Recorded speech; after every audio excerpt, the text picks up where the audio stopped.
A warm welcome to the school administrators, Dr. Weiner, Ms. McShane, and the wonderful 8th graders, to the school administrators and the staff, and ladies and gentlemen, and my wonderful people right up front here. My name is Archie Fagan, and I tell you, it's no big deal. I'm a survivor, not a hero. I come with a message of hope, not despair. I come with a message of victory, not defeat. I come with a message of optimism, not cynicism. This past Independence Day, July the 4th, was the 240th anniversary of the birth of our nation, conceived in liberty and dedicated to the proposition that all men are created equal.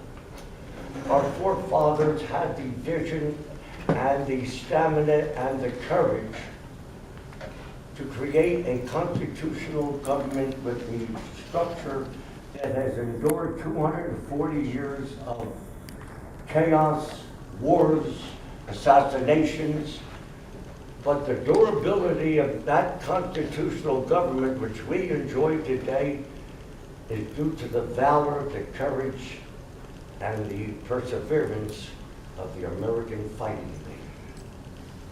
I come here today to extol the virtues of our military, of the Army, of which I was an honorable member during the Second World War.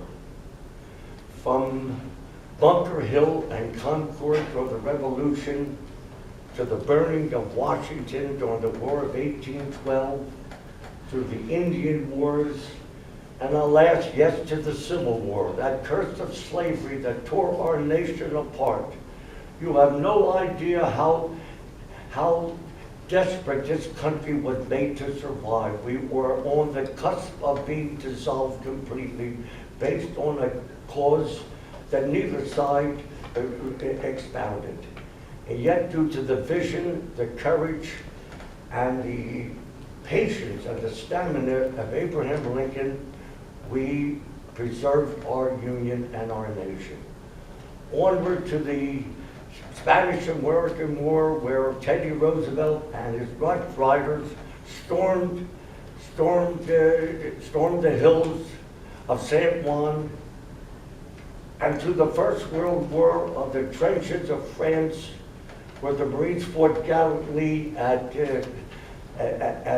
Belleau Woods, and the British and the Germans and the French lost over 250,000 men at the Battle of the Marne.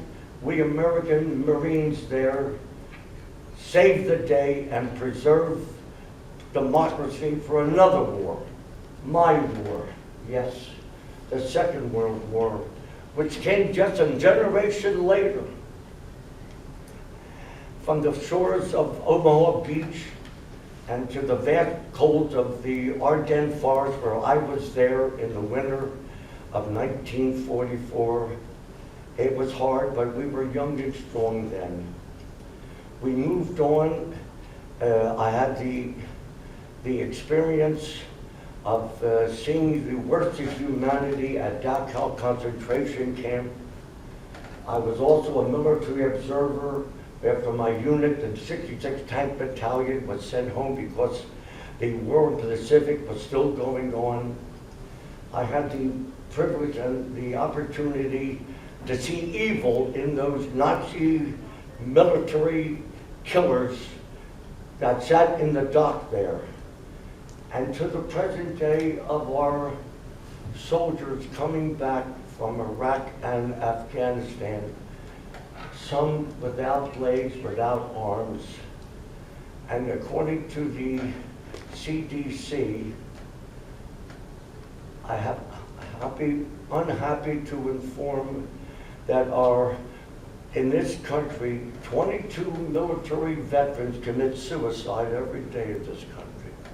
What a tragedy.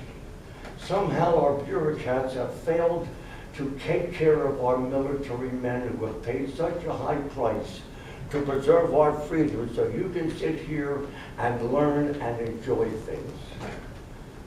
Ladies and gentlemen, freedom doesn't come free. The American's military man has paid the ultimate, some of them that are lying in graves all over the world with crosses and stars of David to testify to their ultimate sacrifice so that we may live in peace and prosperity.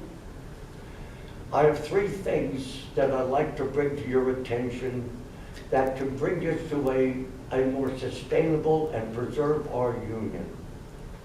Focus on these, if I may make these observations. Number one, love your teachers, love your religious teachers. They set the moral compass for which you can achieve honesty and sincerity and integrity. Love your parents. Your mother, your father, your siblings. They give you the support, the comfort, and the good things that will take you over the bad times that are sure to come. But above all, ladies and gentlemen, love your country. It is the greatest country in the world. Men have paid, my men of my unit have paid the ultimate price. I've seen men bleed to death. I've seen men here one moment and gone the next moment due to a shell that hit their foxhole. Love your country.